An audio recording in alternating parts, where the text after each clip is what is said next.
Houve, no decorrer de séculos, muitos naufrágios antes da entrada da Barra e outros no estuário do Tejo e em frente a Lisboa.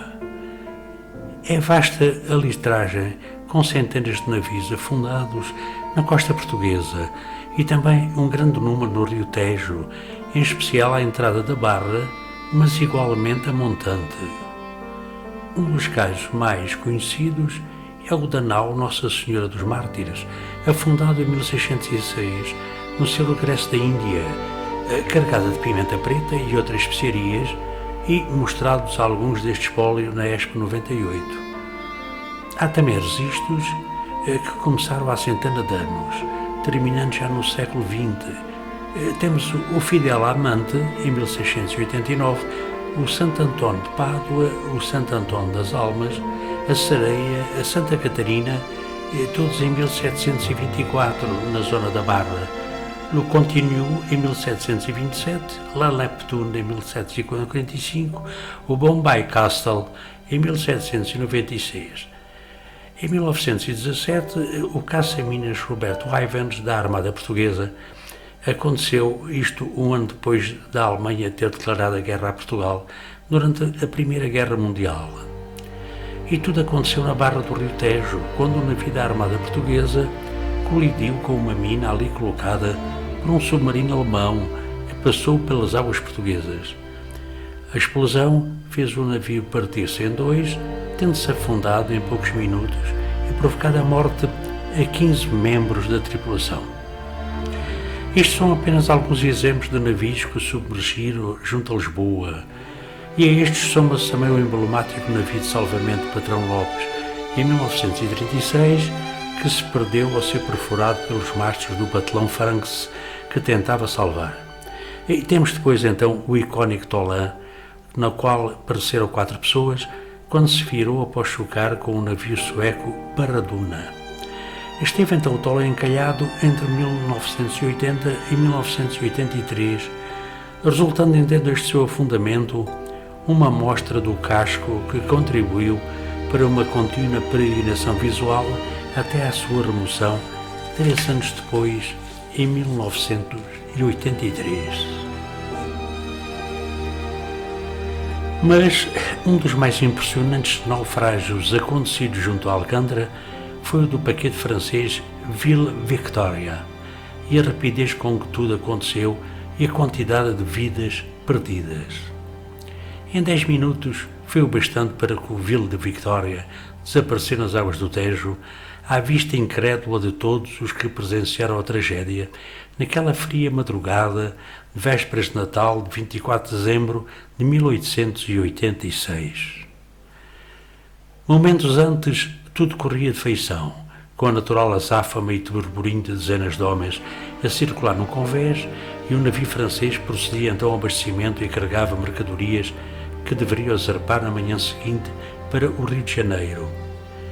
Entretanto, pouco passava, e já de noite das 4h30 da madrugada, quando o couraçado inglês Sultan trespassou o casco do paquete com o seu colossal esporão, ditando a sua perda irreversível. Foi verdadeiramente um salve-se quem puder, e muitos poucos puderam salvar-se porque foi tudo extraordinariamente rápido. Os 20 passageiros dormiam nos seus beliches, parte da tripulação de 44 elementos também descansava. Quando o capitão tocou o rebate do sino de bordo para que todos se reunissem no tombadilho, muitos não chegariam ao tempo. Houve então gente a atirar-se à água na escuridão da noite, uns ali pereceram, outros tiveram mais sorte e foram resgatados pelas muitas embarcações que se encontravam nas proximidades. Desde logo, as 6 fragatas que tinham estado atracadas ao Ville de Victoria para depositar carga, e outros da frota britânica que tinha dado origem ao desastre. Foram então 32 pessoas que não se conseguiram salvar. A pouca distância, toda a cidade de Lisboa dormia descansada e serena, sem saber da desgraça que ocorria no meio do rio. Quando finalmente os socorros oficiais acudiram, já nada podiam fazer. No lugar onde antes se apresentava o paquete e em frente a Alcântara, apenas se via a ponta de um dos mastros, testemunha silenciosa nos tristes acontecimentos nas águas então já calmas. Houve muitos naufrágios no Tejo, mas o que impressionou muito foi esta grande rapidez da vida de percas humanas. Durante dias, nas praias de Passo de Arcos, da Afundo e até em Porto Brandão, a sul, deram à costa destroços do navio, sobretudo pipas de vinho, bagagens e alguns corpos. Durante dias, centenas de pessoas vaguearam pelas margens para ver alguma coisa e tentar perceber o que tinha acontecido. O enterro dos que pereceram saiu da ermida das Torres em Belém e suscitou idêntica curiosidade popular e comoção, embora apenas 2 dos mortos fossem portugueses. Marcaram presença o pessoal diplomático francês sediado em Lisboa, militares da esquadra inglesa e algumas autoridades portuguesas. Houve várias cerimónias religiosas e tanto a comunidade francesa como muitos portugueses mobilizaram para ajudar as vítimas e as suas famílias. O salão no Teatro da Trindade recebeu um concerto com praticamente todos os artistas do São Carlos, onde pontificou a flor da fina sociedade lisbonense e no qual até a família real assistiu com o objetivo de angariar fundos para apoiar os náufragos e os familiares mortos no desastre do Vila Victória. Mas pergunta-se, ainda hoje, o que teria provocado tamanha fatalidade? Segundo a imprensa da época, no Tejo estavam fundeados os vários navios da frota de guerra britânica. 3 destes garraram, ou então, quer dizer na gíria da marinhagem, quer dizer que por estarem mal ancorados, devido à forte corrente ou por qualquer fenómeno natural, a um articulista da Revista Ocidente até lhe chama estoque d'água, arrastaram os respectivos ferros e seguiram à deriva rio abaixo, chocando entre si com outras embarcações nas proximidades. Na verdade, as perdas poderiam ter sido muito superiores, pois houve outros abarrolamentos, mas só o Vila Victória naufragou, ferido de morte pelo caroçado Sultã. 2 dos náufragos, apoiados em pequenos objetos flutuantes, conseguiram chegar ainda com vida até à margem. Provavelmente foram arrastados pela corrente e alcançaram a terra já na zona do Dafundo, acabando por morrer na praia, aos pés do conhecido explorador Roberto Ivens.